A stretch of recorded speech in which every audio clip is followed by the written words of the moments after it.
Good morning. Welcome to Ag Talking Raw, where I talk raw about agriculture. So, I was watching a video it was on YouTube.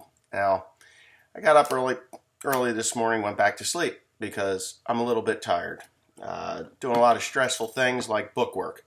I can go out and do physical work, no big deal, but book work really gets to me emotionally, mentally, and it wears on your physical. Yeah.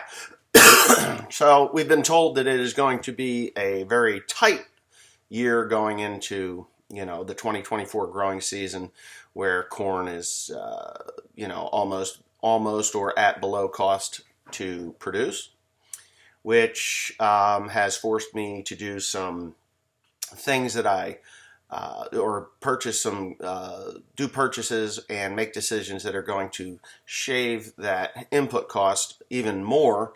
I've been fighting for some stuff and just been inundated with problems, but that's neither here nor there. So in this video that I was watching, and it was quite interesting, if you ask me, it was quite interesting. Maybe it isn't as interesting as some people would think, but there was a rancher that came on, and he was on this video, and he was talking about the fact that when a mom or mother or father or mother leaves, gets old and wants to retire, and wants to pass the farm on to the son or daughter. There's plenty of women in agriculture. My grandmother, she was a pioneer as far as I'm concerned. When my grandfather died in 1981, she ran the farm. She ran the farm before that. There was another old lady named Mrs. Curtis, Elsie Curtis. Her husband worked in a paper mill, and along with my grandfather, he worked in a paper mill as well. But she ran the farm. My grandmother ran the farm, and then of course my dad, and now myself. But my dad ran the farm with my grandmother. My grandmother's gone, and I run the farm now, and Dad, he helps on the farm. So he's probably going to watch this. Thank you, Dad. I love you very much, and I appreciate everything that you've done for me over the years, because without you, it would be an impossible thing. So with that being said, there's this passing of the torch, and this rancher was talking about the younger generation, or the kids, not wanting to take over the farm, the ranch, or any of the operations, cattle farms, chicken farms, hog farms. They just don't want to take it over. And there's a lot of people that would love to get into farming that are like, what is wrong with you? Why wouldn't you want to take it over? Well, I have a son that doesn't want to take it over. He doesn't. He's just like perfectly happy doing what I ask him to do, getting a paycheck, and getting on with his day. That's just it. He doesn't much care about the day-to-day stuff. He doesn't want to worry about hundreds of thousands of dollars in fertilizer and seed. He doesn't want to worry about millions of dollars in equipment. He doesn't want to worry about landowners and contracts and trips to wherever the heck you got to go to get parts and pieces like that. So, and I understand that, and that's perfectly fine. For him, that's his choice. But what happens when I get old and decide, and nobody else is there to take it up? Grant may, I don't know, if he's young, and he doesn't know what it takes just yet. When Cody was working for me, I really had high hopes that Cody would be the one to take it over. Me and my father did, but that little bit of stress that I put on him proved to be too much. It was only about a 100th of the stress that I deal with on a daily basis, because not only am I responsible for my equipment, the crops that are growing, the bills that are mounting, and the profit margins, and just everything, insurance and everything. He only got a tiny little taste of it, and it proved to be just a little bit too much for him. And that was just that. And I'm not saying anything bad about him. I did that on purpose, because how do you have a predecessor if they can't handle the job? So here it is. Who's going to take it over? Will it be Grant? We know it's not going to be Tim. Will it be William? He's ill right now, so you're going to hear him coughing in the background. And they're talking about, he was talking about corporations that have oodles and oodles of money that will, come in and purchase that land away from the farmer, rancher, cattleman, poultry producer, pork producer. Just buy that land, and the parents live generally very short time after that they're gone, because we just love what we do. We love what we do. We love the land. We love we don't love the pay, but we do it because of the love of everything else that's there. Sometimes we get behind.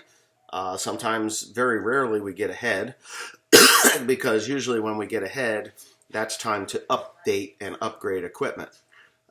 So you do it, you spend the money, and wow, next year will be the same as this year, kind of an attitude. And that happens. It happens to me. It happens to anybody that's in this business, because better times, how could it get worse? It's been bad for so long. How could it get worse when it gets better? How can it do that? Well, there's a lot of people out there that hate to hear politics, and I hate talking about politics, but it affects farmers more than anyone else. So pretty much the answer to why don't farm kids want to take over these responsibilities when others may look at it like, holy cow, that's an opportunity. How can you let that opportunity go? Well, those kids who grew up on that farm, ranch, poultry farm, hog farm, dairy farm, beef producer, beef farms, whatever. Those kids, they watched their parents struggle. They watched their grandparents struggle, and then their parents struggle in cases, and they watched equipment that was dilapidated and band-aided together because there just wasn't enough money to put that child through college so that they didn't have to be on the farm, or whatever it was. Or maybe they went to college so that they could come back to the farm and be more financially aware of how these markets worked. I never went to college. Sometimes I feel like it would have helped me, but I absolutely hated school. It just was not a place for me. I always knew I was going to do something in agriculture. I just didn't know what it was. So when you have this younger generation and they're on the idiot box, these things here, and there's information at their fingertips and they can learn things on there that I would have had to go to a library or research somehow, some way, or call and contact people, when all I really have to do now is this. They can see that there may or may not be a better life off that farm. They don't realize what they're giving up when they leave that farm, and usually when they hit about 60 years old, 55, 60 years old, the realization is that they're getting ready to, they got 10 years. If you're 55 years old and you're in the home stretch in your job, you're like, I got 10 more years. I got 20 behind me. I got 10 more years in this job, and then I'm going to retire. And boy, wouldn't it be nice if I could just farm like my mom and dad did, or like my grandparents did, or whatever. Fact of the matter is, you didn't want to farm when you were a kid. You allowed your parents would have bent over backwards to see to it that you were able to farm. But maybe there was an aunt or an uncle in the family that said, I want my money out of mom and dad's farm, and you got to pay it now, or we're gonna sue you, and it's gonna cost you millions of dollars. You're just gonna sell the farm, and that'll be the end of it. And that's happened a lot. It could be happening right now to somebody and if it's a possibility that you could team up with a brother, a sister, or a cousin or something that wants to farm, work it out on paper and see what you can do to purchase that property so that it can continue down the road, so that maybe one of those cousins that always wanted to farm but never had the opportunity because they weren't, a direct link to that farm, to take it over. But in the back of their mind, they're like, wow, I loved what grandma and grandpa did, or I loved what my aunt or uncle was doing. And, summers on the farm is a small glimpse into what it takes to make a farm work. And generally, unloading hay into a hot hay mow is the thing that kids remember the most when they're in their 50s. like, oh yeah, I remember, I remember putting bales of hay up in the barn, for the cows. That's what they remember. It sucked when they did it, but it was a rewarding, hard job that they remember for the rest of their lives. There's a fellow that I knew. He's now passed away. He had a YouTube channel. Still, the YouTube channel's up there. It's Michael Fazio. Michael Fazio was the kind of guy. He was a man's man. He was not a woman's man. He was a man's man. He was somebody that appreciated hard work. And he was one of those guys. He's like, oh yeah, my uncle's farm in upstate New York. We used to go there in the summers and unload hay. That's exactly what he remembered. I have a couple of cousins out in Pittsburgh. There's 3 cousins out in Pittsburgh. The 2 boys, they used to come out for a couple of weeks in the summertime and help my grandfather and my uncle over on the other farm. And, they love to do it. They don't have the opportunity to farm, but we're at a crossroads here. Do I purchase the place and keep it in the family for another generation so that in the odd chance that maybe Jason or John would want to come out and help, it would be there. Not that they've offered to come out and help, but they're only about 10, 12 years younger than me, maybe 10, 12, 14, 22. Yeah, 10, 9, 10, 12 years younger than I am. But in the odd chance that when they do decide to retire, they could be like, hey, you know what? When Grandpop was alive and we used to come out, it was the best times of our lives, and I've got some time off at my job, and you might maybe come out and help you out. It would be there. But, if, some of the family members that I have that have inherited it decide that ultimately the amount that I offer to buy it isn't worth isn't worth it to them. They, it's their cash out time, it's their cash out time, even though they haven't been part of that farm for many, many, many, many years, like 40, 50 years, I think that they would really like to see it stay in the family, and I hope that they are, willing to allow, willing to understand what I want to do, and possibly just say, hey, you know what, that's a good idea. That has value in it. Whereas a lot of people that inherit a piece of farm land, they've got a cousin that they barely talk to. They have family functions, and he or she never shows up because they're actually working that land with their parents that is still owned by their grandparents, or the estates haven't been settled, and they're like, well, fuck him. He wouldn't come to my daughter's birthday party. He wouldn't do these things because he was working the land, and the dedication to those pieces of property. A piece of land is the lifeblood of a farmer, and without it, you have nothing. Without that farm, you have literally nothing. Because what are you going to do? You're going to go rent a farm where the people that own the farm are, and you're going to pay up for that. It's not going to be cheap to rent buildings and shed space and stuff like that. If you don't have that land, you have no bargaining chips on bad years. You can't offset to pay back for a bad year. It's a tough ordeal. Trust me. My wife just sent me a text message. She is downstairs that the food is ready. She's going to have to wait at least 5 more minutes as I finish this up. So to answer these questions that people have that are on the outside of a family, looking in and wondering why the children won't take it over, it's because they don't want the stress. When you're a farmer, you are married to that farm. That farm comes first.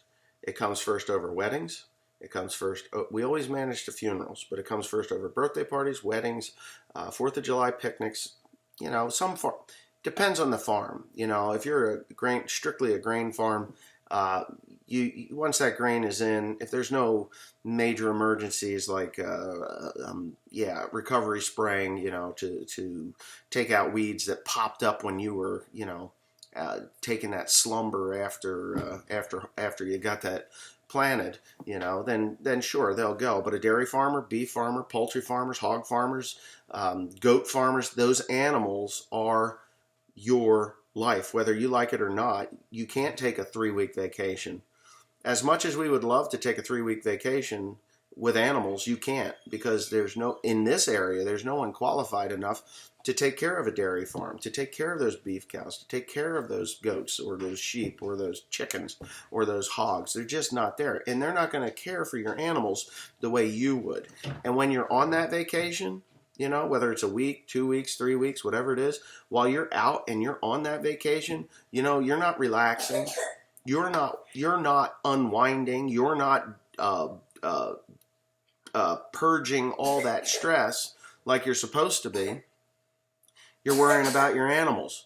Did so-and-so check sow number 23? Did poultry barn 7, that had this a problem when I was getting ready to leave? Did they get that resolved? And you're on the phone. Did the cows get milked on time? Does that cow have mastitis that I thought it was coming down?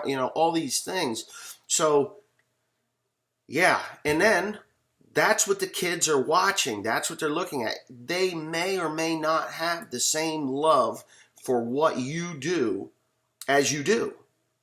And they see a job at the local school, or a job at the local, government office or something, Hey, AT&T is hiring, or Amazon's hiring, and all I have to do is push buttons in an automatic warehouse, and they're going to pay me $27 an hour to sit there and do that to start. And I get benefits, health, medical, benefits, health, medical, 401k, and some other stock options. There's very enticing jobs out there that would pull them away from the farm, because they're kids, they're young, they don't understand that right now it's 8:32 in the morning.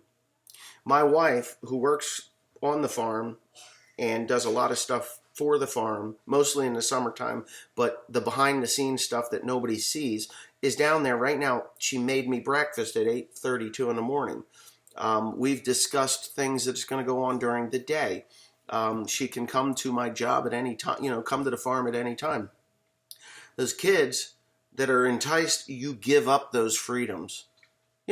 Most days I'm up at 4 o'clock, out the door by 5, on the run.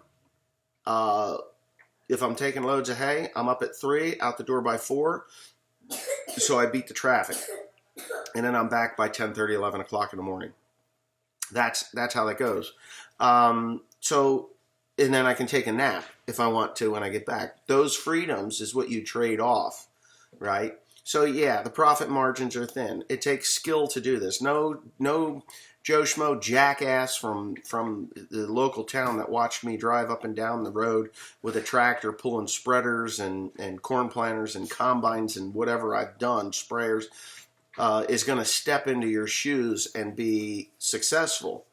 It is an apprenticeship, really. And your children, they had the best opportunity to take on that apprenticeship and then become successful in that field if they understood every single thing. These outside influences always, not always, but these outside influences will pull these children away from the family farm, and then I'd say 90% of the time, these kids that were pulled away from the farm, I'm telling you, I'm 51 years old. I know things. I made the right decision to stay on the farm. I really did. I made the right decision. I didn't know what I was doing at 19 years old. I was going to live forever. What the hell? I'm 51 now. I've raised one family. I got another one. William he's sick right now downstairs, so pray for him. I learned that this was the best place for me. If there's a problem with my parents, I don't have to say, well, you're going to have to wait till I get out of work. I just stop what I'm doing and I go help my parents. If my aunt needs help. Yesterday I was in the house at the farm. That's where my aunt lives. She had problems with her washing machine. I went and I fixed it 3 times. We had a leak in the water pipe, and I had Tim and Grant fixed the leak in the water pipe, but a lot of dirt went in and it plugged this screen at the back of the washing machine. So I should have ran the water through the hose and I didn't, but whatever. Doesn't matter. We fixed it. We had those opportunities. I didn't have to say, well, you're going to have to wait till the weekend for me to take that, to take that washing machine apart, or you know what, Aunt so-and-so, you're going to have to call a washing machine repairman, and they're on schedule. We'll be 3 weeks out, so every pair of underwear that you have will have to be washed in the sink so that until we do that, that sort of thing. As a farmer, as a rancher, as a poultry, pork, beef, dairyman, producer of any kind, we do have the opportunities to drop what we're doing and go and do those things for our family members. And that is some of the stuff that kids forget, that you do have those freedoms. Yeah, 3 weeks vacation at the end of your, if you got a corporate job, 2 weeks, 3 weeks vacation. Right, okay, whatever. But you have no choice in what you do. Today, I will get up and I'll put a brand new hood on a 8120 John Deere tractor. Or I could start putting the radiator and other things back into the 4430 John Deere tractor that we're getting ready to go to the field. Or I could, I don't know, go shoot at something, go do target practice if I feel that, I want to do that this morning. Or I could do whatever the hell I want. Yes, the work has to get done. 100% the work has to get done. But I have those opportunities, and those children had those opportunities, but they give them up because they're young, they're dumb, and they don't want to work as hard as their parents do until they're ready to retire from their career, right? So that's my 2 cents on that one. I hope you enjoyed it. I got to go down and eat before my food gets cold. It's hash brown sausage and an egg with probably a bagel, I'm hoping, with cream cheese so that my heart stops when I'm 95 years old. But other than that, yeah, just keep on keeping on. I've got my seed purchased, ordered and purchased. Got prices on glyphosate and Liberty, which would be... what do they call that stuff now? Interline is the generic Liberty at $20 a gallon. I will be using Liberty on certain farms where I have some cocklebur, ragweed, and mare's tail because that'll smoke them. And we will be doing that over the Roundup program. So we're going to do a double whammy, Roundup, Liberty. You can blend those and we will be good. Anyhow, thanks for watching. I hope to see you on the next one. Enjoy this because I certainly enjoyed making it, and I hope you have a wonderful day. Stay safe.